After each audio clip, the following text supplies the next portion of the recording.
The conversion strategy, what is it and how can you use it to grow your property consultancy? That's what we're talking about in this video. Now, a few years ago, we set up a business where our business model was to work with small local businesses and get them to deliver services to our clients. We'd get the client and they deliver the service. And then we take care of all the paperwork, send the invoice in and basically manage that client.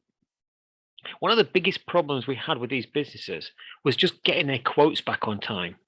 It's something that for a client is so frustrating. Out of 10 inquiries you send out, you might only get 1 or 2 back on time. The rest come in sometimes 3 or 4 weeks later. Now imagine if you're one of those that return the quote on time, you are 90% of the way there to winning that contract because nobody else bothered to return it by the deadline. Other ways you can improve the conversion rates and win more of your proposals is to ask the client how they score the proposal.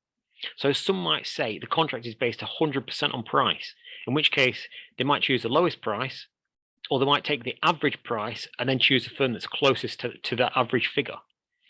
Other times, they might have a matrix of criteria where they give each section a weighted score. So when you know what the weightings will be, you can focus your attention on improving the tender in the highest scoring categories. Something else you can do, which is something I've been scored on in a tender submission myself, is when you have to deliver a presentation as part of the tender process. At the time, I was quite young and I didn't have any experience in public speaking or even giving a presentation. I think I was 19 or 20 at the time. So when they asked me to give a presentation, I was pretty crap at it, to be honest. And I think they gave me a score of something like 4 out of 10 for it. But getting some external coaching on how to do presentations could help your chance of converting the next client. And then the final example I want to talk about is just to get formal sales training.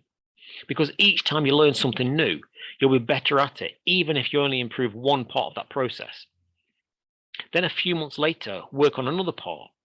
And over time, you look back and you're 10 times better at converting a proposal than you were 2 years previous. And that's how you use the conversion strategy to grow your property consultancy.